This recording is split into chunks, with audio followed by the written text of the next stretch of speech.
Greetings, you curious, you courageous, you critical thinking Herle Burlyites. Welcome to the podcast. I'm really looking forward to this conversation today for a couple of reasons. One is the guy I'm talking to, the other is the subject matter. Steve Paikin's not only a two-time Herle Burly guest and friend of the pod, he's a great friend of mine. Some of the reasons I love him: he's a passionate CFL fan, he's an involved Canadian. As a reporter and a journalist, he's at least 45% less cynical about politics and politicians.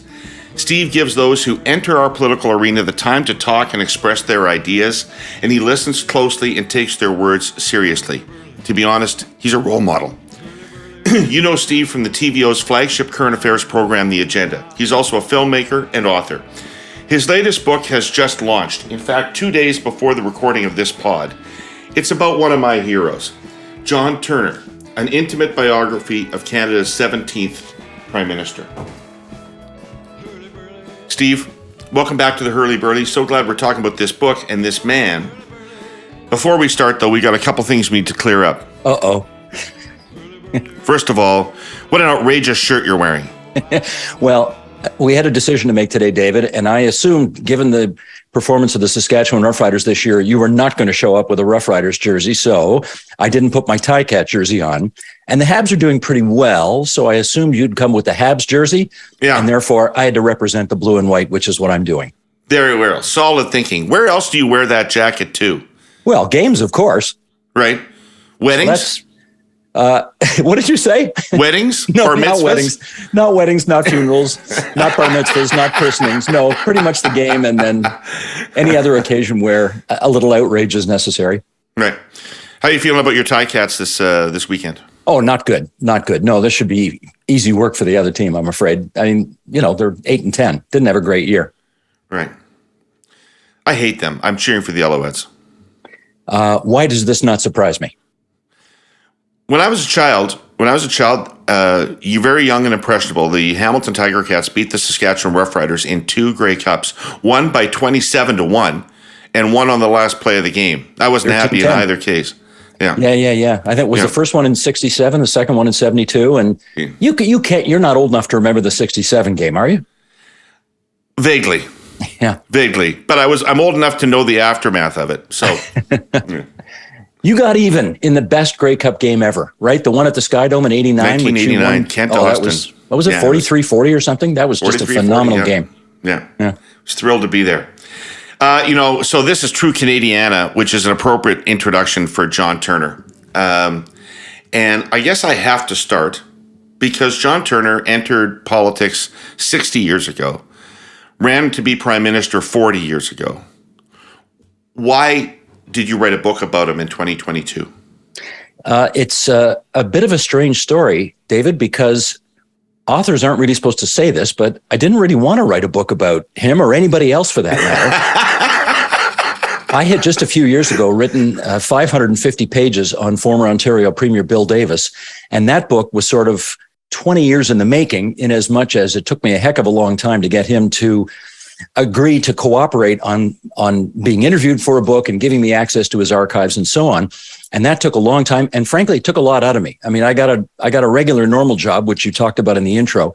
And these books I sort of do between 10 p.m. and 2 a.m. most nights of the week. So after Mr. Turner died in September of 2020, a couple of his colleagues with whom he used to work, whom you know very well, approached me and said, "We need a good book on John Turner. You knew him. You covered his 84 leadership.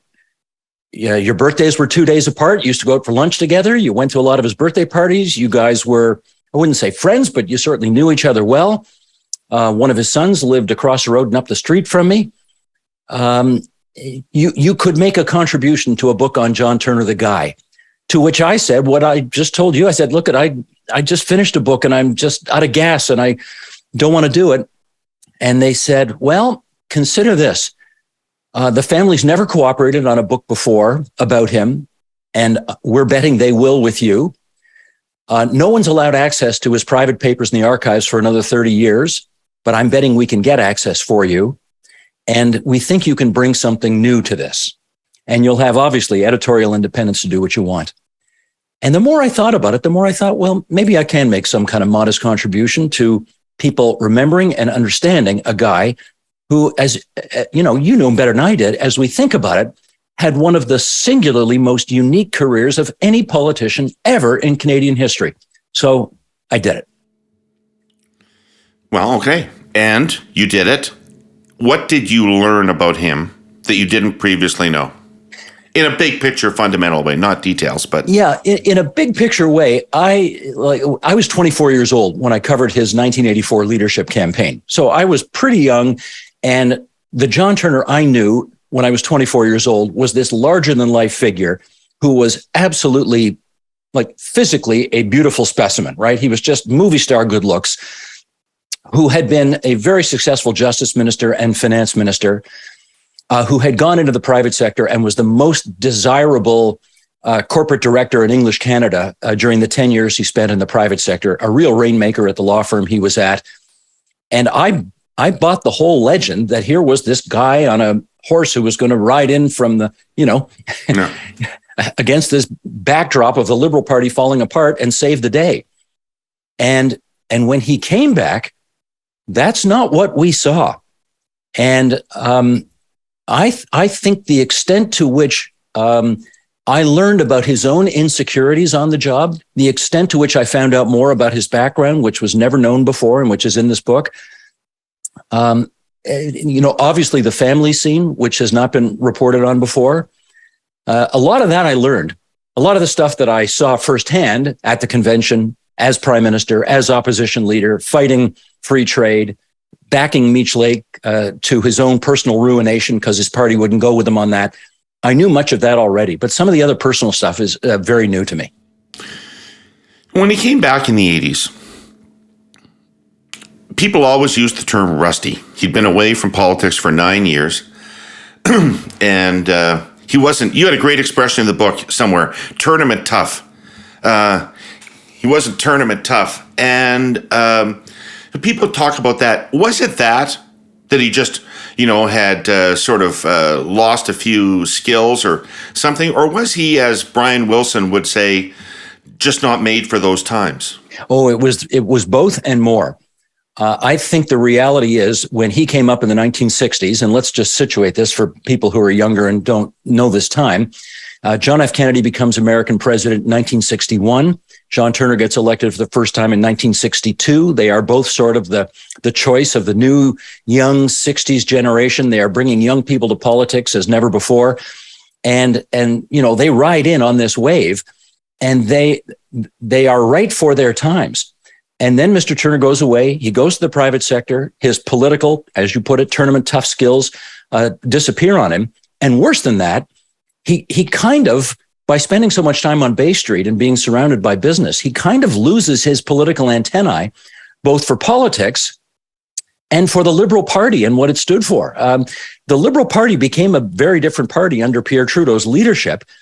And I mean, I'll give you one example. The day he announced for leader in 84, somebody asked him a question about whether or not he was going to go to bat for Francophone rights in Manitoba because there was a controversy at the day. And he said, well, I'm kind of a bigger believer in provinces being able to make their own decisions on these things. And Liberals had a heart attack. They said, wait a minute, that's not our position. Our position is we go to bat for minority rights wherever. And Brian Mulroney ended up scooping in there and being the champion of Francophone rights in Manitoba.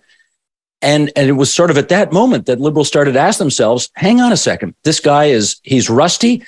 His personal sort of orientation is more to the past and not the future. He has an odd speaking style, which may have fit the 60s, but sort of feels awkward in the middle 1980s. And he's offside on some of the biggest issues of our time. What have we done here? So that was, I think, all of that and more added up to some of the difficulties you referenced. But I mean, I sort of remember that slightly differently. And I was very young. And he came in to run, and he was immediately backed by all the establishment. Everybody who had been part of Trudeau's world supported him. Not because necessarily they liked him, but because they thought he was a winner. Exactly. They wanted to be associated with it. And so he started so here's the conundrum. The party's about to be destroyed. Let's remember this, right? at the end of Pierre Trudeau, popular as he is now and popular as he was many times, if he had run in the 1984 election, he wouldn't have won a seat in English Canada. And so he's about to get destroyed, and people are looking for change. I mean, anytime you replace a leader in that circumstance, the idea is you want to present a different face to the public. And Turner had, as we saw on things like Meech, a different point of view about the country than Pierre Trudeau did. Yes. And started to express that. And then all these establishment figures beat him back and said, that's not liberal orthodoxy. You can't say that, right? And at the end of it, he didn't look like a change agent at all. He looked like somebody who had been just cowed into being the latest person fronting the Liberal Party. And so, you know, I don't know if those were I don't know whether the original statements were mistakes and gaffes or whether the retractions were mistakes and gaffes. But I do remember a great line from Chrétien in the House of Commons. After one of these incidences, somebody in the opposition threw Turner's words at them, and Chrétien's response was, "Mr. Speaker, I will wait for the clarification." Yes, because Mr. Turner had been forced to clarify so many of his statements at that point. I'm going to gently quibble with part of your premise, which is I'm not sure the country wanted. I mean, they wanted change, but they wanted continuity, which is why Turner was such a good guy to do this. With Chrétien, who was his prime challenger at the time, Jean Chrétien was asked, "Tell me one thing you disagree with Pierre Trudeau on that you do differently," and he couldn't come up with one thing. Right. So if you wanted continuity, Jean Chrétien was your guy. The country didn't want continuity. They didn't want more of the exact same. I'm not sure they minded the Liberal Party and its values as much as they wanted a fresh coat of paint on all of that. And John Turner represented that, right? Wasn't tied to anything of the past decade that the Trudeau Liberals were involved in. So he could come in as a change agent and yet not massive cataclysmic change. Right. And that seemed very, like, I remember after he won the leadership, he had the Liberals back in first place in the public opinion surveys for a time until it started to fall apart. And of course, you know, once the leaders debate happened in that 84 election campaign, bang, zoom, it was over.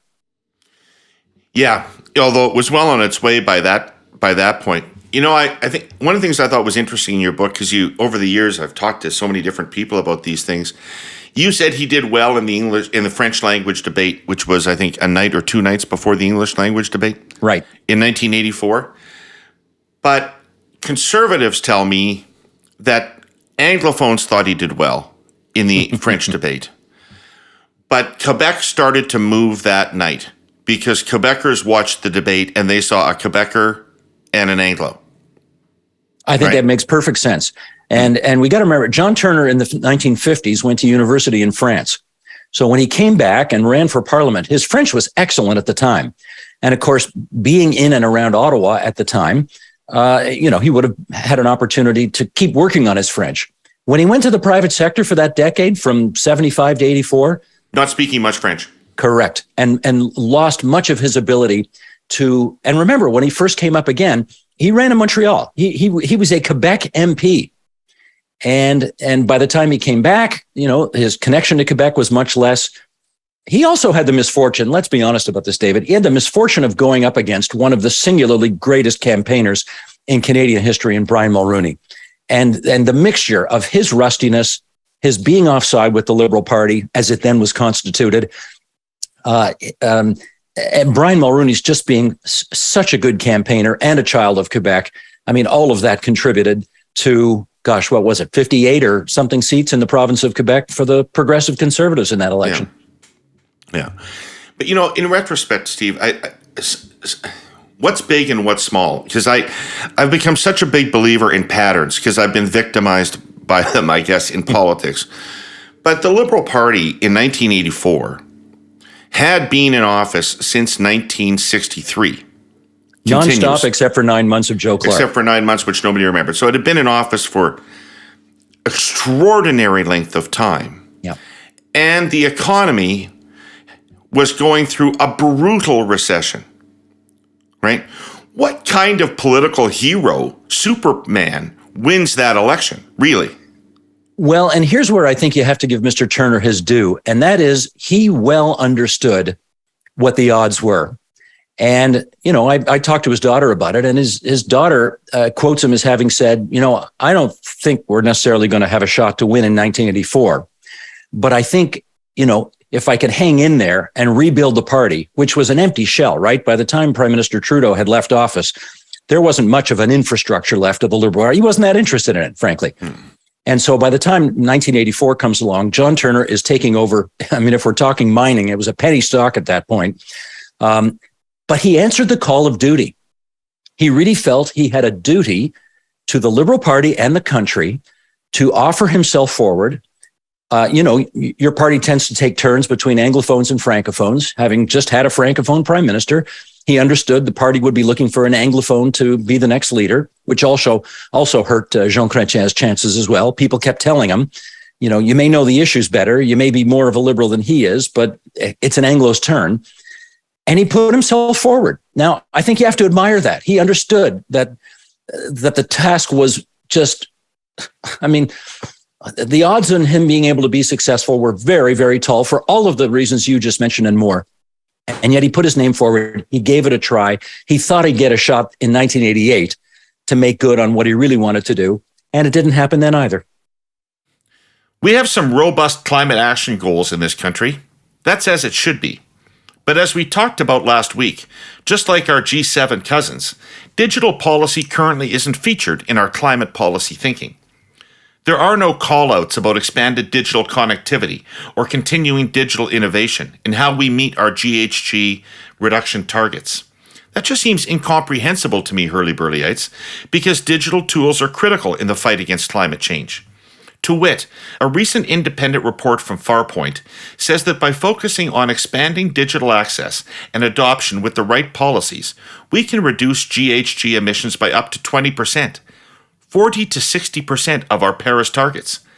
But on behalf of our presenting sponsor, Telus, I think it's time we take this conversation from the theoretical to some very practical outcomes. Think about the delivery of public services like healthcare. Stronger digital connectivity means we can take more and different kinds of appointments in our homes, transfer high-definition files like test results quickly and more efficiently, even have surgeons in one part of the country participate in procedures in another part of the country without hopping on a plane. 5G-enabled tech and information sharing is going to help GHG-intensive industries like agriculture and mining get their products out of the ground through the stakeholder supply chain and to their markets with greater speed and far less waste. Remote, indigenous, and underserved communities will be able to work, operate their businesses, and access so many more critical services than they do right now at home. The point of it all? Digital policy as climate policy means that every individual Canadian and our largest organizations will avoid emitting a substantial amount of carbon. Fully embracing it means we'll not only be able to reach our climate targets, we can lead the entire G7 in climate action. To learn more about it and to support this kind of thinking, go to telus.com/digital policy for climate. If he'd not come back, Steve, if he'd stayed in Toronto, on Bay Street, Macmillan Bench, would he still have been John Turner? Well, would he have been John Turner? It's fascinating. He would not have answered the call of duty had he not come back. And given what a significant part of his makeup that made, he certainly wouldn't have been the same John Turner, right? He would have been a guy who, instead of answering the call of his party and his country, would frankly have answered the call of his family. Some of whom weren't crazy about the idea of him coming back. His wife was, and we had many get-togethers, and I was really grateful for the time that Mrs. Turner and I spent together. She didn't want him coming back. They had a great life together in Toronto. He was making a fortune on Bay Street. They were living in a great house. They had great friendships. They were having a terrific life. And all of a sudden, she's being asked to give all of that up, move back to Ottawa, where she'd already lived once, which she didn't really love. She didn't love the whole, if you're not in politics and living and breathing and eating and sleeping politics in that town, you're really not part of it. And that was her. But she said, what was I going to do? I was a good sport. I went along with it. His family life would have been a lot easier had he not answered that call in 1984. There's no question about that. Having said that, his daughter was the oldest. He had a daughter and then 3 sons. Yeah. And the daughter, Liz, said, look, I look at you making lots of money in the private sector, doing your law work, but it doesn't fill your soul the way I know public life does. And, he had to acknowledge she was right, and therefore he went back. I was interested to see how much access you got to Mrs. Turner. And as I read it, you talk, especially you've got a whole chapter on the family. I don't mean to be unkind, but I've not known a politician in our country whose marriage was as much discussed as John Turner's was while he was in public life. And for whom people so frequently talked about the spouse as a problem. Did you talk about that with her? How does she feel about that? Well, I think, first of all, there's 2 Jill Turners. There is the one that many of the people that that worked for John Turner at the time had to deal with on occasion, who was a very tough person, who was a person who, when she saw things happening to her husband that she didn't like, got in there and gave people hell. And there was another Jill Turner whom, and I spoke to lots of other people who were in and around politics and friends of the family and so on, who said, the person who has the notorious reputation around politics that we hear about, I don't know that person. I heard that as well. I think one of the things we have to remember is that if Jill Turner were born 20 years later, she'd be running a company, right? I mean, this was not a woman, and I'm not saying this in any kind of deleterious way, but this was not a woman who wanted to be Nancy Reagan. She didn't want to just stand there and look, lovingly at her husband and gaze into his eyes. And I mean, she wanted to have a career of her own. She never got that chance. Right. And beyond that, she had, people who worked for her husband telling her what to do all the time. And she chafed at that. She certainly chafed at that. And, did it make his life worse? Yeah. Did he have advisors come to him and say, you got to divorce that woman because she's going to, stand between you and becoming prime minister again? Yeah. She seemed to sap him of confidence. I'm sure that's true. I'm sure that's true. Well, listen, who gave me that great line that, John Turner treated his body like an amusement park, and Jean Chrétien treated his body like a temple. And both of their wives, added to both of those situations. Right. And it's true. And Jean Chrétien had tremendous support at home for his project, which was being prime minister and winning elections. Yeah. And Mrs. Turner, who was very helpful at election time, she campaigned for him and with him. Although other times she was a real problem for the campaign. Let's put that on the record too. She wouldn't do what they wanted her to do sometimes. Was an issue from time to time. But, she's 83, 84 years old right now. I'm not, she's a bit of a different person than she was 37 years ago when all this was going down, 38 years ago. So, there you go. That's politics. Yeah. Yeah. So there's a couple of pivotal moments in his political comeback that have been shrouded in obscure detail that you get pretty close to the bottom of. So let's go through them. One of which is his resignation from cabinet in 1975. Right. And there have been many conflicting accounts over the years. So he's the finance minister. He's the youngest finance minister maybe ever. In 100 years. In 100 years. At that point, and he's seen to be, even though inflation is starting to become a real problem, he's still seen as a very successful finance minister. The economy is growing by numbers we can't even conceive of, 6% annually. Can you imagine? And so he's very successful, and then he abruptly quits. He goes to meet the prime minister and he abruptly quits. It's not like there's a long run-up of disputes. It's not a Morneau-Trudeau type of situation or certainly a Chrétien-Martin type of situation. It's abrupt. And, some people have said over the years he didn't mean to quit when he went in there, that he went in there just looking for a little love from Trudeau and didn't get it. Other people have said he quit over Trudeau's decision to impose wage and price controls, which they had campaigned against and which Turner didn't believe in. What do you think happened that day? Well, let's start by saying there's only 2 people who really know, because there were only 2 people in that meeting and they're both dead. So we're never going to know with any certainty what happened that night.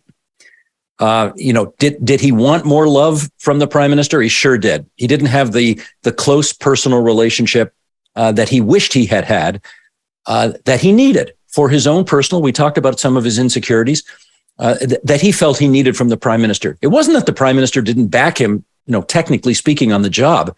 I mean, it's amazing how budgets were put together back then, David. Mr. Trudeau let Mr. Turner basically put the budget together, and with no interference from the PMO. I mean, you'd never see that in this day and age. No. But that's how it worked back then. I've heard other people say Mr. Turner had the press release of his resignation already written before he even walked into that meeting.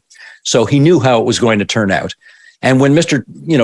Trudeau said, look, if you're unhappy, I'm happy to, give you a job in the Senate, or I'm happy to appoint you to the Supreme Court, that just insulted Mr. Turner even more. He didn't want that. He wasn't there to beg for a patronage job. He was there to sort of get more love and reassurance from his prime minister. And it didn't happen. Look, these are two really different cats, right? I mean, it's interesting that one was a Rhodes Scholar, and that was Turner, not Trudeau. Everybody thinks Trudeau was the great intellect. In fact, Mr. Turner was a pretty good intellect himself, went to lots of universities during his time. Everybody looks at Mr. Trudeau as this guy who went swimming every day and had the pool built at 24 Sussex and, treated his body with care and was in great shape. John Turner was the fastest man in the country in the lead up to the 1948 Olympics and would have represented us at the Olympics, had he not been in a car accident and got injured before those games. So, these guys they were a lot more alike than people want to let on. Mr. Turner was very jockish, and Mr. Trudeau was very cerebral. So they were very much different in that way. And of course, even though Mr. Trudeau inherited all his wealth and was a very wealthy man, and Mr. Turner had to work for all his wealth because he never had a father, right? His father died when he was 2. Mr. Trudeau apparently never picked up the check once, and Mr. Turner, whenever they went out for dinner, always watched Pierre Trudeau walk to the bathroom when the check came, and he always had to pick up the check, which he mentioned on occasion to me, and it used to bug him. But anyway, these may simply have been two men, David, who at the end of the day, we're not going to see eye to eye on a whole range of things, both professional and personal. And as a result, what happened on September 10th, 1975 happened. So here's a bit of news. In October, our sponsor CN moved a record-breaking amount of grain out of Western Canada to market. Let me repeat that. Never before has CN moved that much grain in a month. 3.23 million tons. That's a nice brag to be able to make, and it's very good news for our grain producers, some of whom feared the railways might not be able to move their crops smoothly, efficiently, and on time this year. The fact is, CN's back-to-basics approach, its insistence that trains leave and connect on time, has dramatically increased the railway's velocity. CN is turning and burning, as they say in the business, and racking up results. But, yes, there's always a but. Not everything in the supply chain is operating as efficiently. In the Port of Vancouver, grain export terminals, and I should note here that railways do not own or operate these terminals, have been struggling to keep up. Part of the reason is rain. It's been pouring rain in Vancouver lately. The atmospheric rivers are back, and the grain terminals have had to severely restrict transfer of grain onto ships for the voyage to foreign markets.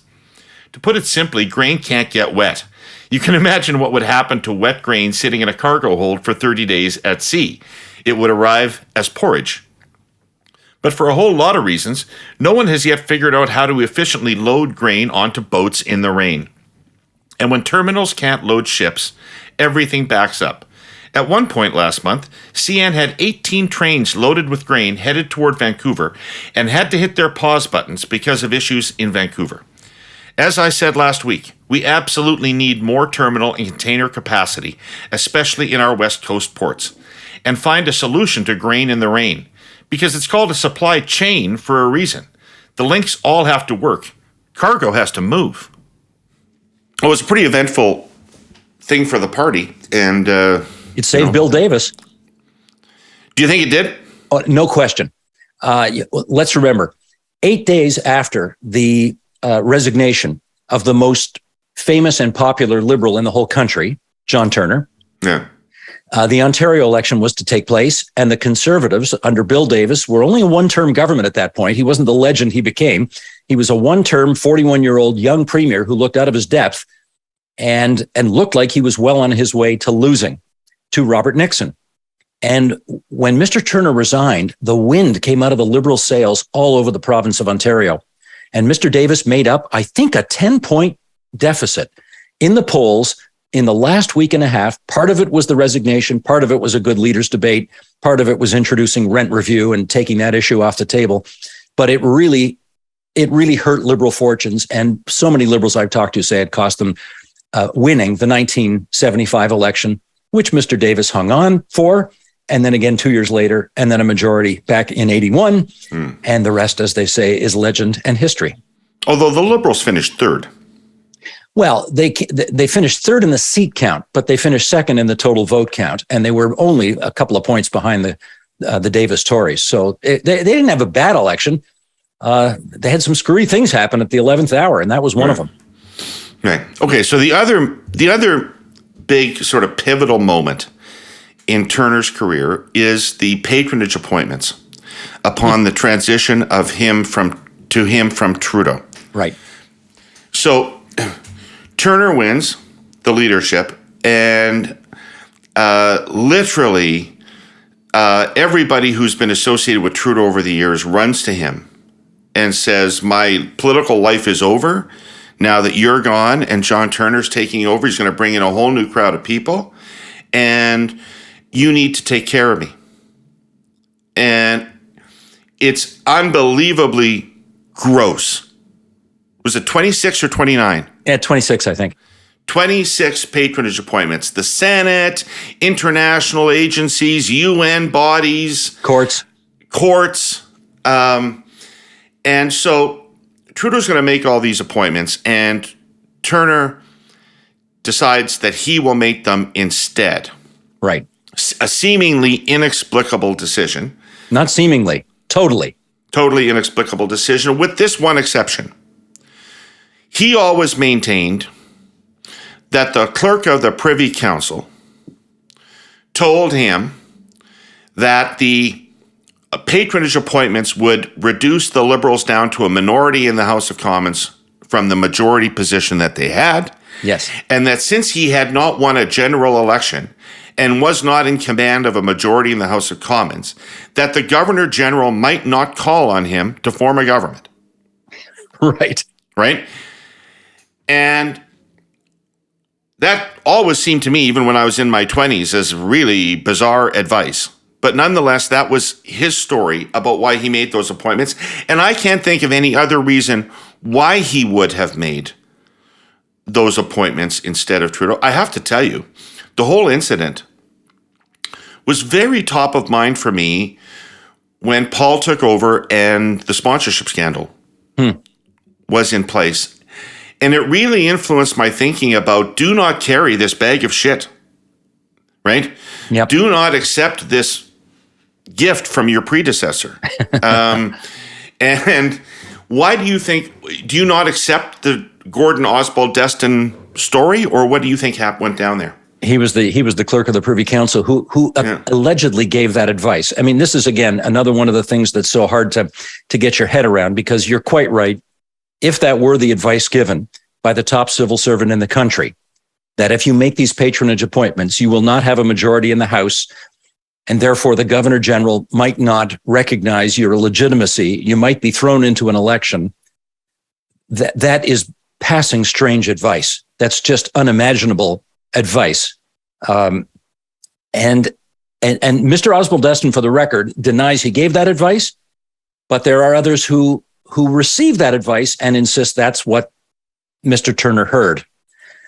Mr. Turner also, again, and we got to remember here, this is a guy with a sense of duty and very much has respect for the past. And it was also his position, John Turner's position, that these were Mr. Trudeau's appointments should he want them. And therefore, Mr. Turner's respect for his predecessor suggested that if he wanted those appointments, okay, then I should make them. I should make them on his behalf. And Mr. Turner agreed to do that.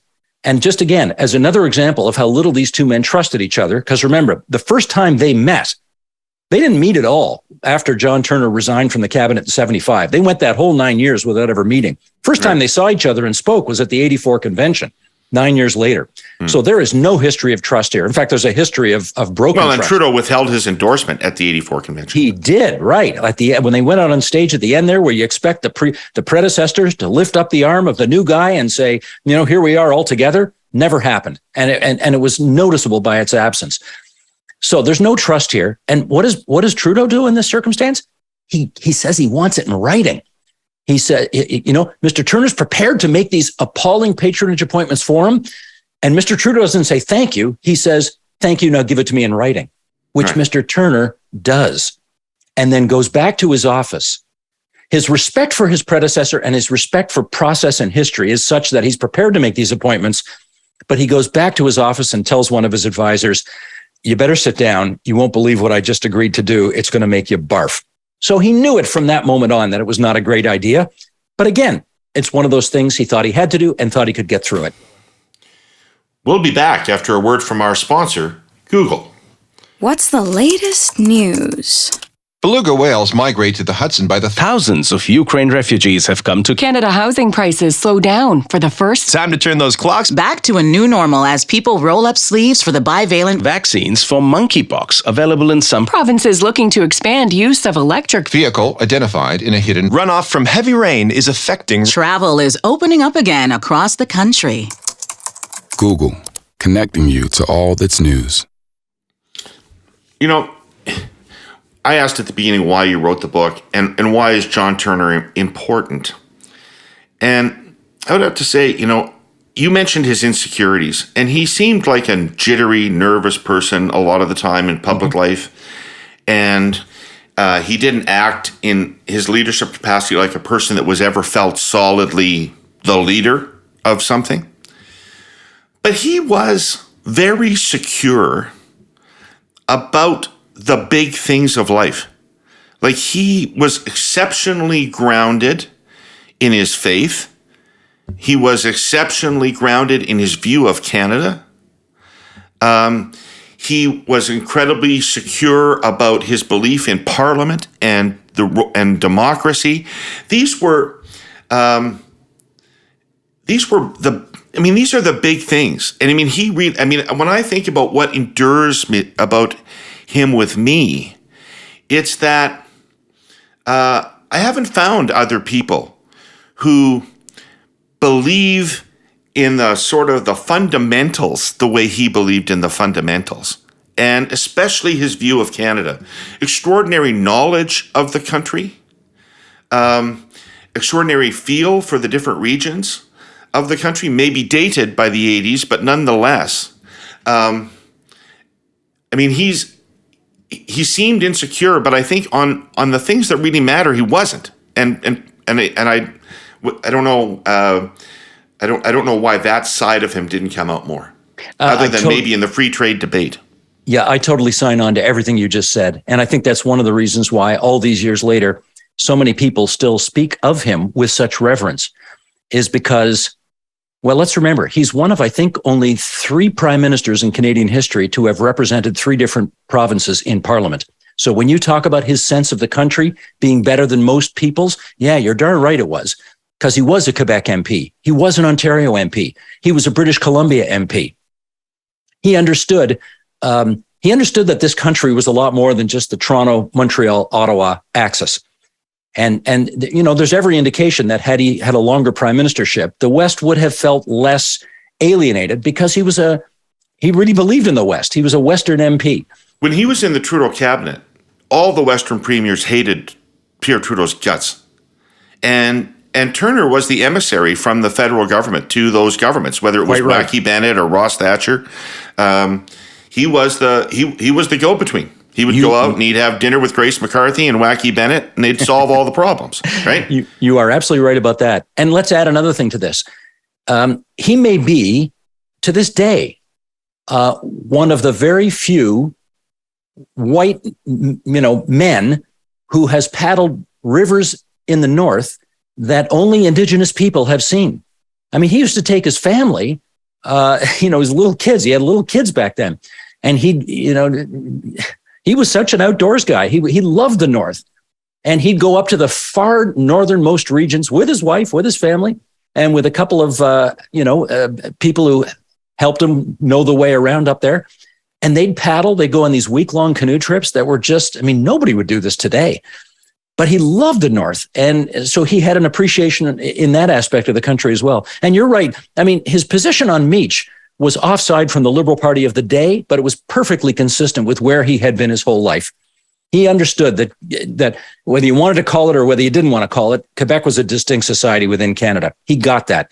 Right. He understood that while he was very close, look at George Shultz was a great friend of his. When he was finance minister and Shultz was treasury secretary to Richard Nixon, he'd go down to Washington. He'd meet with both of them. He had close relationships and friendships with Americans, but he was always leery of America. He always used to say, they're going to want our water. We got to be careful. Not wrong. Yeah, free trade, but managed trade. Let's keep our eye on this. We got to be careful they don't take advantage of us. So he was under no illusions about the Canadian-American relationship. So yeah, I agree with you totally. The foundation of John Turner as a great Canadian was there, but oh boy, did he run into particular political problems when he tried to make his comeback for all of the reasons we've already discussed. So a little bit of inside politics. Sure. You've watched a lot of regime changes in your life at the federal and provincial level. John Turner populated his staff when he took over with people who'd supported other leadership candidates against him. Yep.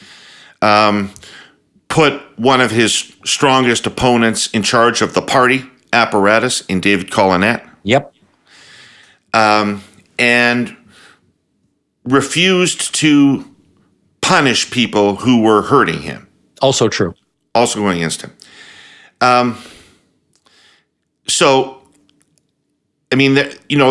There's different theories about team building, and there's, Lincoln's team of rivals approach, which everybody, always says, well, that's the way you ought to do it.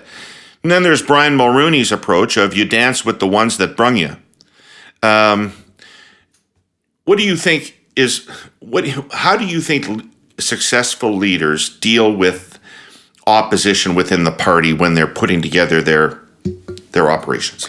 I think one of the difficulties that John Turner faced when he came back to public life in 1984 was that he was never able to get his head around the notion that people in his party, fellow liberals, to whom he gave the benefit of the doubt, I don't think he could ever get his head around the notion that they would be as brutally disloyal to him as they turned out to be. Not all of them, but many of them.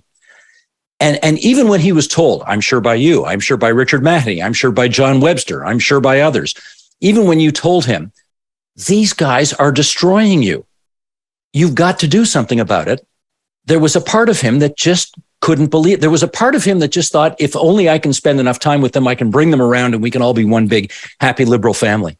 He did not appreciate that the second that 84 leadership convention was over, that Jean Chrétien and his team were basically making moves for next time, right? They were, and that was a big difference too. David, I don't know what your feeling is about this. My feeling is on the day that a leader wins a leadership convention, he or she is the most important person in the party. But the next day, the person who comes second is the most important person in the party. And Brian Mulroney was lucky enough that when he won in 1983, Joe Clark made no mischief. Joe Clark, actually on the day of the convention, Joe Clark said, it's all about unity. The convention's over. We're going forward together. And he meant it. And he became an important ally for Mr. Mulroney all the way through. And it enabled Brian Mulroney to show party unity and win 2 consecutive majority governments. John Turner never had that. He just never had that luxury, and it showed. And as a result, he was never able to bring the party around and together in the way that one needed to in order to win that first election. Kicked off a cycle that has only recently ended. Yeah, absolutely right. Yeah, kicked off a cycle that lasted, darn near 30 years. Yeah. Greg Weston's book was written entirely on the basis of people from Turner's fucking staff that were right? Trying to kill him, right? Stuart Langford. But Bill Lee. Pardon? Bill Lee was another. Bill Lee, yeah, unbelievable. We'll be back after a word from our sponsor, Google. What's the latest news? Thousands of Ukrainian refugees have come to Canada nominates Indigenous judge to the Supreme Court for the first time. Time to ditch the skinny jeans or bring them Back to the office could look different in a hybrid world. Google, connecting you to all that's news. You can't talk about John Turner's post-prime ministerial life or his life at all without talking about his love for Parliament. Amen. And his belief that Parliament was a super important institution. Mm-hmm.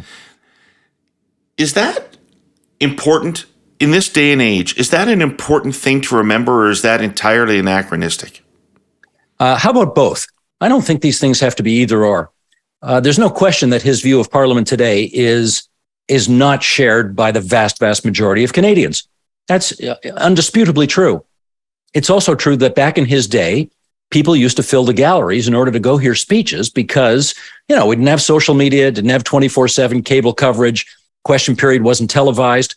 If you wanted to find out what was going on, and the debates actually were good debates back in the day, the members didn't tend to walk in there with talking points written for them by 24-year-olds in short pants, as the expression goes. Yep. You went in there. And there's a lovely story about how when Mr. Turner in the early 60s is the member of Parliament from Quebec, from a Montreal riding. Gosh, I'm going to blow the name now. St. Lawrence, St. George, I think, or maybe it's the other way around. St. David's, something anyway, yeah. St. George is in there. St. George, St. Lawrence, it's one way or the other way.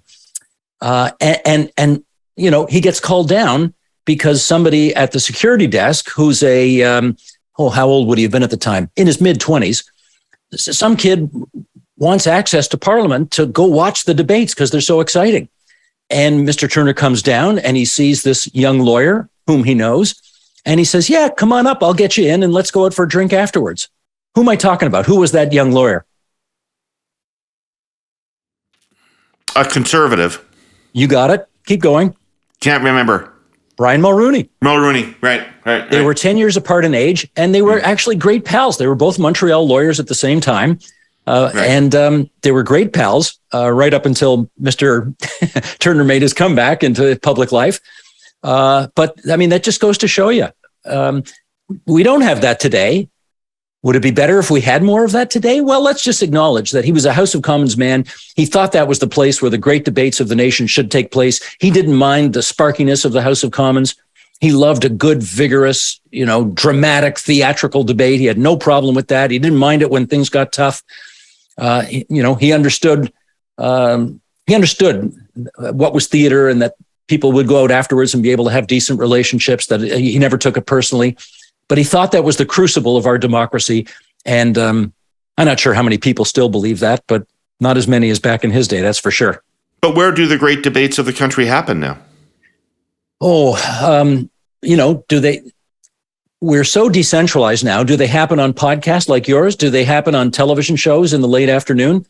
Do they happen in public events? We just did one for the agenda for TVO in Windsor this past weekend, which will be on in a couple of weeks. I mean, maybe that's how they happen now. Do they happen on social media, oftentimes in grotesque fashion? I guess so. I mean, they don't. Ironically, we have more access to more live coverage of Parliament now than ever before, and yet our interest in all of that seems less than ever. Partially because they have denuded the value of it with so much. Well, who wants to watch an MP stand up and read a speech written for them by the Prime Minister's office? Precisely. I mean, they've denuded the value of that experience because so much of it is canned and inauthentic. Right. Okay. So on a similar vein, I have to ask you, you've written books on Robarts, you've written books on Davis, you've written books on Turner, all of a similar generation, right? I seem to like the old guys. Yeah, well, what important has changed about politics and political leadership in the country from that generation to now? You're covering things live now, and you're a scholar on, let's say, the 60s and 70s. Let me tell you a little story about one thing John Robarts did when he became Premier of Ontario in 1961, Premier of the province during its best decade ever for almost 10 years. He got all the members of the Ontario legislature, more than 100 of them, down to Union Station, put them on a train. They went up to Northern Ontario, and they spent a week all together, all parties, milling about, getting to know each other, showing each other pictures of their kids and grandkids. And it's pretty hard to practice the politics of personal destruction when you get back to Queen's Park, when you've got to know somebody as well as you have on a trip like that. Right. That was such a brilliant thing to do. Now, let me compare and contrast that story with one Michael Ignatieff told me, which is he's at the ticket purchasing counter at the Ottawa airport at 7:00 in the morning someday, going to buy a plane ticket to go to Toronto. And he sees a Conservative MP at the wicket next to his. And he goes over and talks to him, and he's making small talk at 7 a.m. And he keeps noticing that the Conservative MP keeps looking around. And he finally asks him, why are you looking over your shoulder all the time? What are you looking around for? Are you waiting to meet somebody here? And the Conservative MP says, no, I'm just checking to see if there's any senior Conservative people in the PMO here, because if there are, and they see me talking to you, I'm in big trouble. Now, David, when you ask me what the difference is between the John Robartses, the John Turners, the Bill Davises, the Peter Lougheeds of the world, the Alan Blakeneys, I even put Brian Mulrooney on that list. When you talk about the difference between those people and too much of what we have today, I'm not going to say everybody, but too much of what we have today, let's start there. A lack of personal civility, a lack of understanding that everybody got elected to go to that place to do the public's business. Yes, you have different views on what ought to happen, but you all got elected, you all got there, you all need to respect that about each other. The notion that you want to win, but not at a cost of destroying the other person. If that's where we're at right now, then that spirit that John Turner and John Robarts and Bill Davis represented, I mean, if we can't get some of that back, we're doomed. That makes sense to me. Part of the book is about how difficult the later years of Mr. Turner's life were because of his physical issues. Yes. And getting around. And, if you were in Toronto and knew Mr. Turner, you would regularly have people say to you, Jesus, man, I saw the guy trying to hail a cab on the street at night, and it was like he was all by himself and it looked bad, or I saw him on the subway. Isn't anybody taking care of this guy? And the answer is, when you're a former prime minister, nobody is taking care of you. And they all rely on former staffers, as Mr. Turner did in the case of Mark Keeley, all rely on former staffers who really out of the goodness of their heart continue to staff these people and get them to and get them to functions because they continue to be in demand as public figures. Do you have a thought on how we should do that differently? Oh, do I ever? Yeah, and I've seen that myself. I mean, I've been to Toronto Symphony Orchestra concerts at Thompson Hall in downtown Toronto, which Mr. Turner loved to go to. And, for whatever reason, he used to go to the concerts by himself. Even when he had a walker and really had a lot of trouble getting around, he loved to go to the concerts by himself. And I'd see him after the concerts, unable to hail a cab, a former prime minister of the country. He'd be out there and he couldn't get a ride. And I remember coming over to him one time, and I've had one of Brian Mulrooney's kids told me a similar story of having to help him hail a cab. And go over to him and say, "Hi, Mr. Turner. Nice to see you again. Let me help you get yourself going here." It's absolutely, and it's not because they were prime minister necessarily that we ought to cut them some slack here. But you've made the important point. They're not off duty. As ex-prime ministers, they're still on duty. They are still expected to and are invited to show up at events and do public work, so to speak. And as a result, I think we ought to be a little more generous to them. And, my goodness, would it be terrible to give them a $80,000 a year executive assistant who could manage their lives for them and help take them to places and that kind of thing? I mean, come on, let's be a little more generous. Access to a driver, something? Yeah, car and a driver, whatever. I mean, when you consider that every American president retires with a lifetime pension of whatever it is, $250,000 a year, plus a staff, plus Secret Service protection, and these guys get nothing, it's kind of pathetic, frankly. All right. Listen, I want to personally thank you for writing the book. I really enjoyed reading it. There's too much of me in it. But No, otherwise, I want to interrupt there. Let me interrupt you and say that I want to thank you for being as available as you were and helping me with your memories of the time. There have been other books written about Mr. Turner, and without exception, they quote his contemporaries from the time. And when I say contemporaries, I mean guys who are more his age. Yeah. And they've had their say. I thought it was important to get a lot of the 20-somethings from back in the day, who would have had a different relationship with him and a different involvement in politics to the people who were his age back then, which is why it was so important to me to get to guys like you. And so thank you for being such a good source on the book.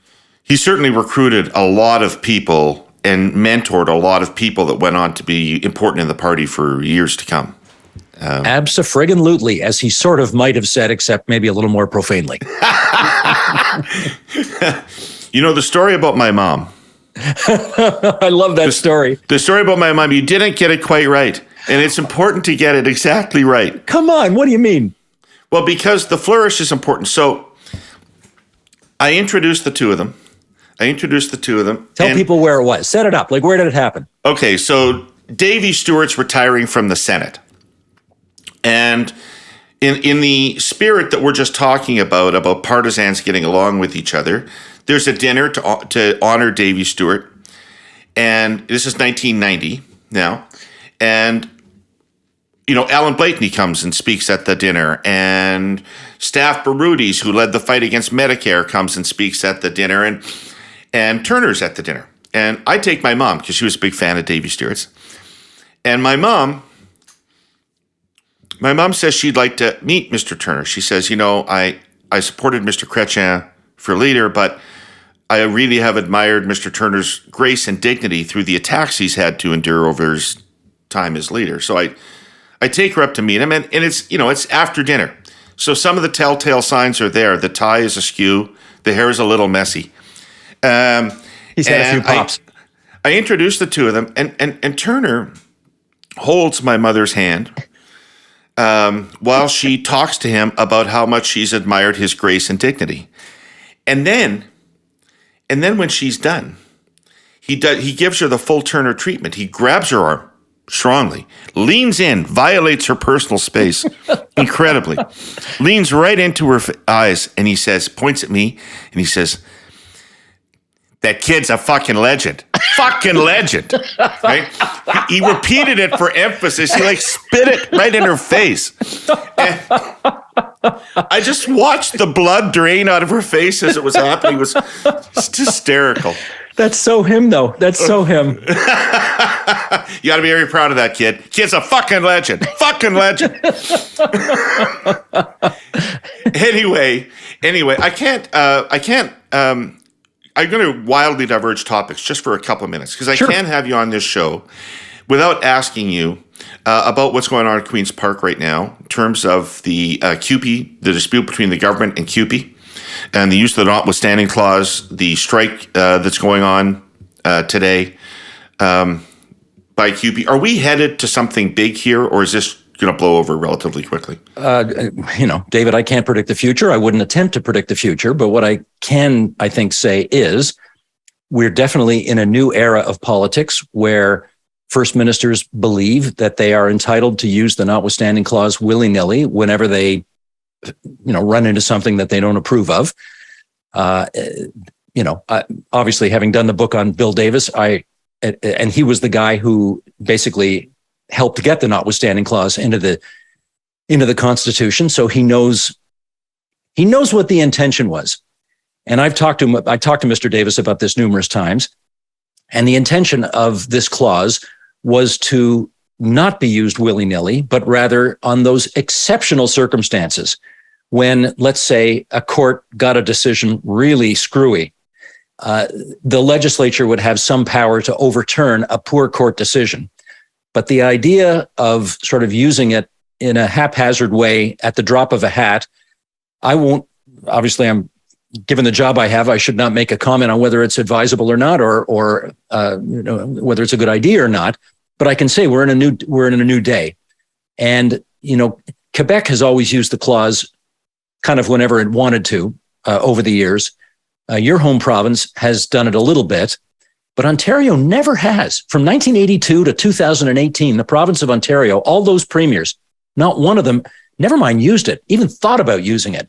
Yeah. It's not like Mike Harris wasn't bringing in some fundamental change, but he didn't feel the need to use that apparatus. Correct. And you know, Doug Ford, for whatever reason, thinks not only he's used it once, he threatened to use it once and didn't. He's now going to use it again if need be.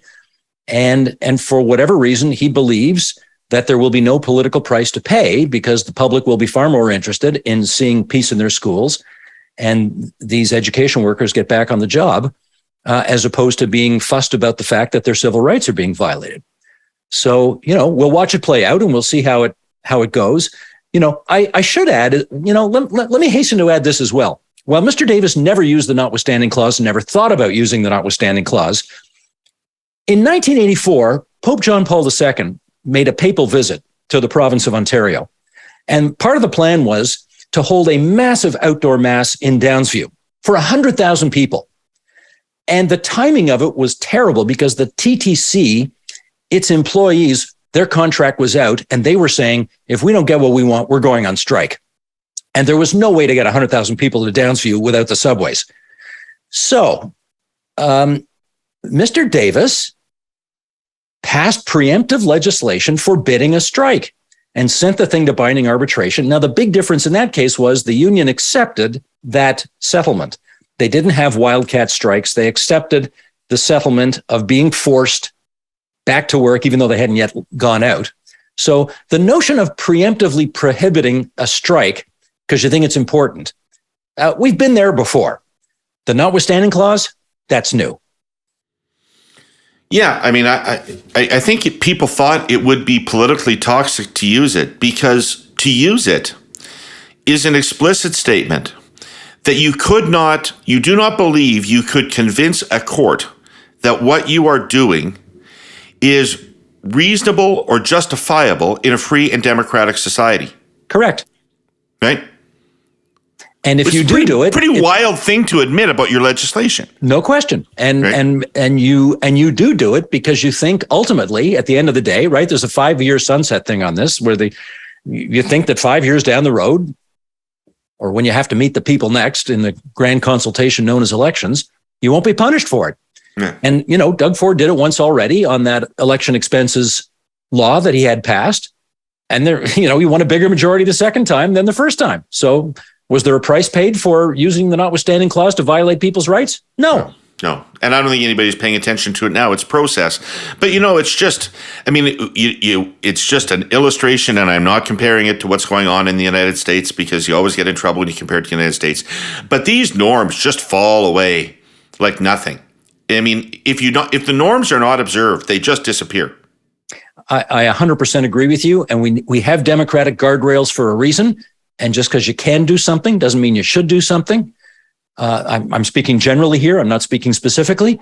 But yeah, I worry about that a lot too. Yeah. Listen, man, it's so great to have you on. Thanks for writing the book and thanks for coming and talk about it. I hope you sell tons of copies of it. And I certainly hope it's in libraries, school libraries and things across the country. John Turner was a great man and a very, very important man to me. It's amazing how much I still think about him. I'm immensely grateful to you for giving me this chance to talk about such a great Canadian. Yeah. I'd like to thank our presenting sponsor, Telus, and our sponsors, CN and Google. Steve Paikin, watch him on TVO. It's the best political show on television. And thanks you all for watching and listening to this episode. And we'll be back next week with more of the Herle Burly. Take care of yourselves.